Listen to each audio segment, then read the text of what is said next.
जी, सबसे पहले तो मैं अपनी जनता का, इस जिले की पूरी आवाम का मैं तहे दिल से शुक्रिया अदा करता हूं कि 10 साल इन्होंने मौका दिया है कि इनका प्रतिनिधित्व करने का, 5 साल विधानसभा के अंदर और 5 साल लोकसभा के अंदर, और मैंने पूरी ईमानदारी के साथ उनके लिए काम करने की पूरी कोशिश की है। जितने मुद्दे उनके हो सकते थे वो लोकसभा के अंदर उठाया हूं। 5 साल पहले और इस बार के अंदर फर्क ये है कि 5 साल पहले जब मैं ग्रामीण इलाके में अंदर गांव में जब जाता था तो लोग मेरा नाम भी अच्छी तरीके से नहीं जानते थे, मेरा चेहरा भी अच्छी तरीके से नहीं पहचानते हैं। आज मैं गांव में जाता हूं तो कोई भी आदमी, चाहे वो किसान हो, मजदूर हो, भाग के आता है, मुझे अपना वो दिखाता है मोबाइल की, देखिए हमने आपका ये भाषण सुना, हमारे बारे में, आपने किसानों के बारे में लोकसभा के अंदर आवाज उठाई। नौजवान लड़के आते हैं, कहते हैं कि आपने युवाओं के लिए, रोजगार के लिए है तो ये मुद्दा उठाया है करके। तो एक परिवर्तन ये हुआ है और एक बहुत पॉजिटिव चेंज मैं यहाँ पर देख रहा हूँ कि पिछले इलेक्शन जो है वो जाति धर्म के नाम के ऊपर होते थे। ये इलेक्शन जो है, मैं उम्मीद कर रहा हूं कि मेरी तरफ से तो पूरा है, तो हम विकास के मुद्दे के ऊपर, हमारा जिले का विजन क्या है, इस मुद्दे के ऊपर हम इलेक्शन लड़ेंगे। और मैं दूसरे मेरे प्रतिस्पर्धी हैं उनको भी अनुरोध करूंगा, हाथ जोड़कर विनती करूंगा कि जाति धर्म के मुद्दे के ऊपर जो आप पिछले कई सालों से इलेक्शन लड़ते आए हैं, जिसकी वजह से मेन मुद्दे कहीं पीछे रह जाते थे, उन मुद्दों के ऊपर हम चर्चा करेंगे। एक हेल्दी, एक कॉम्पिटेटिव्ह इलेक्शन हम पूरे देशभर को दिखाएंगे। 19 मध्ये आपण शहरीमध्ये आमदार होतात, इफ्तारीमध्ये खासदार थे आप, इस बार भी आप हमको लोकसभा में देखने को मिलेगी। देखिए, मेरा तो पूरा विश्वास है कि मैं दोबारा वहां पे लोकसभा के अंदर जाऊंगा, क्योंकि जिस तरीके का लोगों का विश्वास, लोगों का प्रेम, लोग जिस तरीके से साथ दे रहे हैं, तो मुझे पूरा यकीन है। वरना लोग है तो जिंदगी गुजार देते हैं कॉर्पोरेटर बनने के लिए। उसमें यही शहर के, यही जिले की वो आवाम है जो 28 दिन के अंदर मुझे एक आमदार बना दी थी। 22 दिन पहले निर्णय लिया गया कि खासदारकी का इलेक्शन लड़ना है, लोग हंसते थे मुझे देखकर, और 22 दिन के अंदर यही लोगों ने विश्वास जताकर मुझे फिर से लोकसभा के अंदर भेज दिया है। तो सोचिएगा कि क्या है ऐसा कि लोग क्यों मुझे वोट कर रहे हैं। कुछ ना कुछ तो काम देख रहे होंगे, क्योंकि मैं तो जाति धर्म के मुद्दे कभी उठाता नहीं हूं। उसका काम की बुनियाद के ऊपर अगर लोग मेरे साथ खड़े हुए हैं तो मेरे लिए बहुत ही गर्व की बात। पूरे देश में मुसलमानों को टारगेट किया जा रहा और पीएम खुद भी अपने भाषण में, देखिए, बहुत ही अफसोस हो रहा है कि प्रधानमंत्री नरेंद्र मोदी साहब के भाषणों को सुनकर जिस तरह की वो शैली का इस्तेमाल कर रहे हैं, जिस तरह की भाषा का वो इस्तेमाल कर रहे हैं। एक सभा में उन्होंने कहा कि लोगों को पता चल सका है कि मोदी घर में घुसकर मारता है। ये इस तरह की भाषा जो है, हम रास्ते पे चलने वाले जो लोग होते हैं उनसे हम सुने तो हमको आश्चर्य नहीं होगा, लेकिन देश के एक प्रधानमंत्री का एक स्तर होता है, एक लेवल होता है, उनको देखकर लोग फॉलो करते हैं। और अगर आप इलेक्शन के वक्त में आएंगे और ये कहेंगे कि कांग्रेस का मैनिफेस्टो देखो, उसके अंदर ये लिखा गया है कि सारी संपत्ति जो है वो बच्चे पैदा करने वालों के लिए, अब अगर हम इसके ऊपर चर्चा करना चाहें तो बहुत गंभीर चर्चा हम कर सकते हैं। लेकिन आप ये क्यों नहीं बता रहे हैं कि मैं नौजवानों को रोजगार दिलवाऊंगा करके, मैं महंगाई को कम करूंगा करके, मैं बाकी दूसरे जो इश्यूज है, यहाँ पर अस्पताल बनाने की बात करो, यहाँ पर सड़क बनाने की बात करो, अच्छे स्कूल्स बनाने की बात करो। यहाँ पे आते हैं, आप ये क्यों नहीं कहते हैं कि एक ही जिले के अंदर महज 3330 है तो ग्रामीण क्षेत्र के ऐसे सरकारी स्कूल है जिनके ऊपर पक्की छत नहीं है। क्या ये मैं प्रधानमंत्री से, मेरे पंत प्रधान से एक्सपेक्ट नहीं करना चाहिए, या मैं इस तरह की भाषा उनके सुनना चाहिए कि मोदी घर में घुस के मारेगा?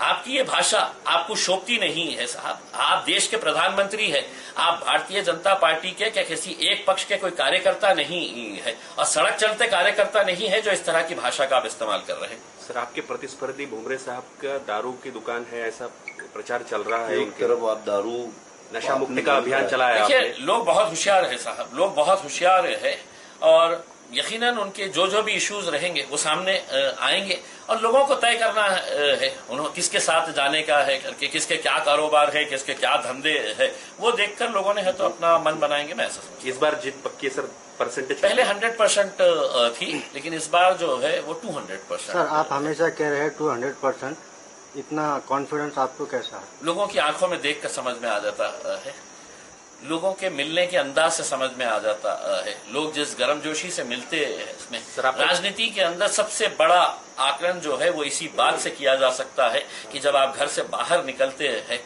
मोटरसाइकिलों के ऊपर लड़के पीछे आपकी गाड़ी के पीछे आते हैं सिर्फ सलाम करने के लिए, सिर्फ नमस्ते बोलने के लिए, भाऊ कशा है ये पूछने के लिए जब वो करते हैं, तो कहीं ना कहीं उनका प्रेम, उनका आदर उसके अंदर दिखता है।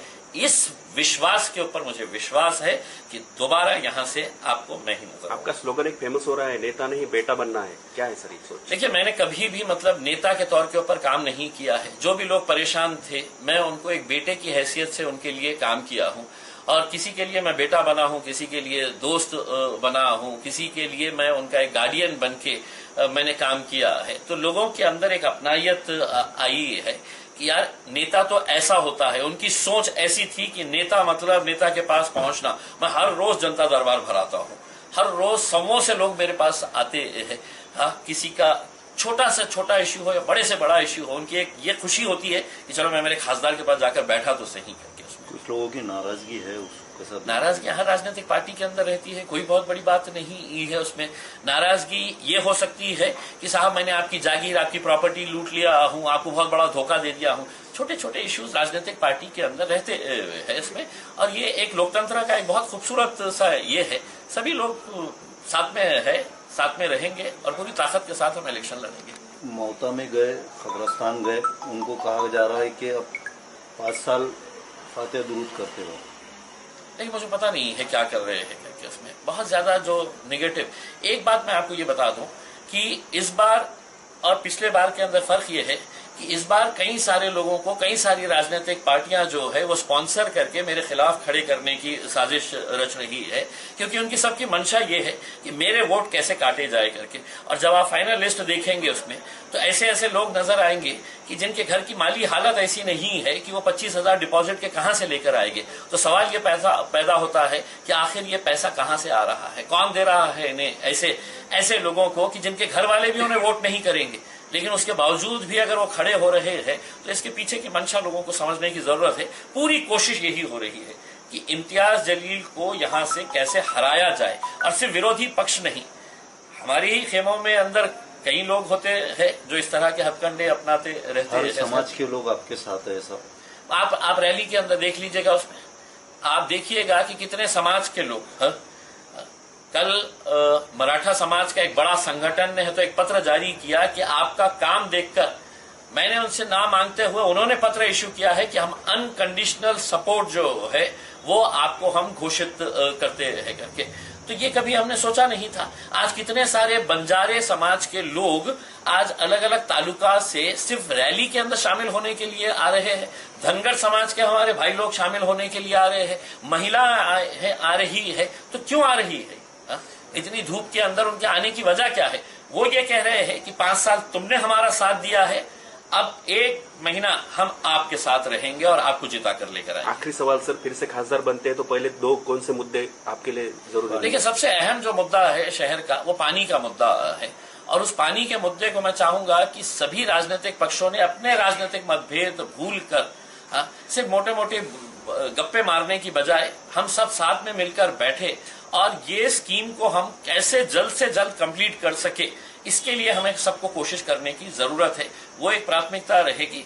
और दूसरा, मेरे ग्रामीण इलाके के जो सरकारी स्कूल्स है, जहां पर छोटे छोटे किसानों के, मजदूरों के, गरीबों के बच्चे वहां पर पढ़ते हैं, वो ऐसी तपती धूप के अंदर न पंखा है न एसी है, लेकिन वो टीन के शेड के नीचे पढ़ रहे हैं। ये पूरे के पूरे टीन के शेड हटाए और उसके ऊपर पक्की छत बनाई जाए, तो इसके लिए मैं प्रामाणिक तरीके से ईमानदारी के साथ पूरी कोशिश करूंगा।